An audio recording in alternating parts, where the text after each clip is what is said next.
passou 25 minutos aí, eu ainda não passei pelas perguntas aqui, já vi que tem várias, e eu vou começar aqui, deixa eu ver, com a pergunta do Murilo. Ele pergunta o seguinte: excelente temática. Gostaria de saber do verbetógrafo quando começou a pensionizar com o padrão de indignação cosmoética. Um bom filme sobre rebeldia, Um Gênio Indomável. De fato, um filme bem interessante. Então, esse padrão de indignação cosmoética, como é que foi esse processo no meu caso? Esse padrão de rebeldia ou essa indignação com a realidade, isso esteve sempre muito presente. Eu sempre fui muito crítico, desde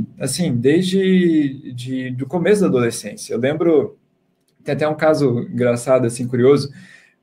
Eu acabei encontrando aqui em Foz do Iguaçu, depois de uns anos, depois de um tempo que eu mudei para cá, uma antiga professora que me deu aula lá na sexta série. Ela também se mudou para cá há uns anos, e aí descobri que ela estava por aqui, fui bater um papo com ela, e aí aproveitei para conversar com ela sobre como é que eu era, né? Perguntei, e aí, como é que eu era quando você dava aula para mim? Como é que eu era lá atrás, no começo da adolescência? E aí ela ressaltou muito essa minha posição de debate e de sempre de muita criticidade e questionamento das coisas. Eu sempre conversava muito com ela, e eu lembro bem disso mesmo. Sempre que ela trazia alguma informação, eu ia lá para conversar, perguntar, debater. Sempre fui muito interessado com relação à política, e isso também me fez, desde muito cedo, me envolver com trabalhos voluntários. Meu primeiro trabalho voluntário foi com 15 anos, não foi no contexto da Conscienciologia, mas foi numa ONG, numa organização não governamental, dedicada à proteção do meio ambiente. Porque dentro do contexto que eu estava inserido, lá na cidade onde eu morava, na região metropolitana de Curitiba, a proteção daquele local das reservas naturais que existem lá era muito importante, até porque a água que passa pelo bairro ali onde eu morava, ela abastece um lago que abastece de água toda a região de Curitiba. Então, eu via aquilo como importante, eu me indignava ficava muito indignado com a poluição que acontecia ali, mas naquele trabalho voluntário, eu vi a oportunidade de fazer alguma coisa para melhorar. E o nosso trabalho era voltado para a educação, ou seja, era focado em educar as pessoas sobre a importância de preservarem aquele espaço, não só pela preservação do meio ambiente em si, mas pela importância daquele lugar para a saúde de todas as pessoas que moram ali na região de Curitiba, né? Então, para falar assim sobre o início desse meu processo de pensionização, digamos assim, dessa minha forma de pensar de maneira mais inconformista, né?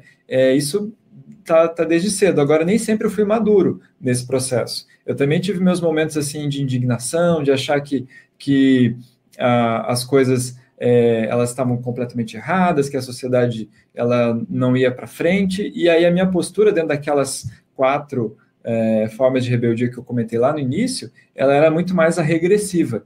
Eu não costumava quebrar regras, assim, era muito poucas as vezes que eu fiz isso, nunca não tive uma postura agressiva, mas eu costumava fugir, eu costumava ficar no meu canto, tinha muitas essas ideias de sociedade alternativa, de fugir do status quo, sair da sociedade padrão, mas não cheguei a fazer isso de fato, eram só ideias mesmo, né? Então, não sei se eu respondi bem, Murilo, mas esse é o meu histórico com o processo da rebeldia. E claro, quando eu conheci a Conscienciologia e quando eu conheci a técnica da inversão existencial, isso, digamos assim, sanou essa minha necessidade de mudança e de me posicionar de maneira, digamos assim, antagônica àquilo que eu acho imaturo na nossa sociedade. Aí a gente tem aqui a pergunta do André Chataloff, que ele diz o seguinte: como você vê o porão consciencial afetando o aparecimento do comportamento rebelde? E quais as profilaxias recomendadas à consciência para evitar essa condição em vida futura? Então, o que acontece? Eu já comentei no comecinho da live a relação entre porão consciencial e a rebeldia. Estão muito intrincados, estão muito correlacionados. E aí não tem um outro caminho senão a pessoa desenvolver a própria autocrítica e a maturidade. Então, o que acontece? O jovem que ele ainda ainda é muito impulsivo, que ele ainda manifesta porão consciencial, a primeira coisa que ele precisa fazer é avaliar com autocrítica as próprias atitudes. E um outro ponto muito importante é ele sair do egocentrismo, ele começar a se dedicar a ajudar os outros, a fazer assistência, porque o porão consciencial ele está muito relacionado a esse processo egóico, instintual da pessoa, ela só pensar nos próprios interesses, porque isso é o nosso lado de bicho funcionando, mas é a nossa consciência lá embotada, os instintos falando mais alto que a consciência. Só que a consciência, ela é superior ao corpo humano, ela é superior aos instintos. Então, ela pode, pela própria vontade, fazendo uma análise crítica, estudando, avaliando os próprios comportamentos e saindo do próprio ego, ela pode superar esse porão consciencial. Então, além dela fazer essa autocrítica, buscar desenvolver a maturidade, fazer assistência, ela pode pedir feedback também. Ela pode pedir para as pessoas, assim, de maneira bem franca, o que você acha que eu posso melhorar? Isso ajuda demais. Isso ajuda demais, assim, é um movimento que a pessoa, para fazer, ela precisa ter um abertismo, ela precisa ter, digamos assim, coragem, porque isso muitas vezes ela vai ouvir coisas que ela não estava a fim de ouvir, mas isso é positivo, isso é saudável, isso vai ajudar aquele adolescente, aquele jovem, e não só o jovem e adolescente, mas qualquer pessoa, em qualquer momento da vida, vai ajudar a pessoa a ampliar sua maturidade. Então, quando o jovem ele se dedica também a entender, a receber esses feedbacks e a tentar melhorar com relação à sua manifestação a partir disso, isso vai mitigando o próprio porão consciencial. Porque o que acontece? O mais importante para o adolescente, seja nessa, seja numa próxima vida, como você comentou ali, uma vida futura, né? O mais importante é a pessoa desenvolver a sua consciencialidade.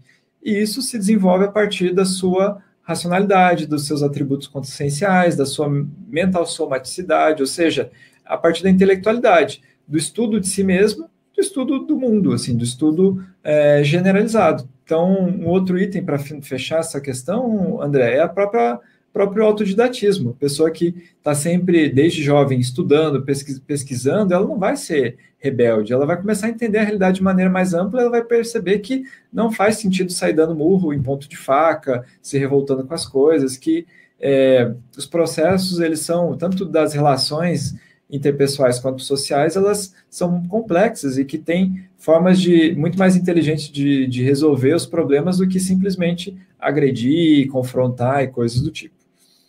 Aí a gente tem ali mais uma questão que o Murilo traz, né? Na verdade, ele agradece as respostas, gostei da sua expansão a respeito da leitura energética alheia, parabéns aí pelos esclarecimentos, obrigado, Murilo, digamos, espectador aí recorrente das nossas lives aí, fica à vontade se tiver mais alguma dúvida.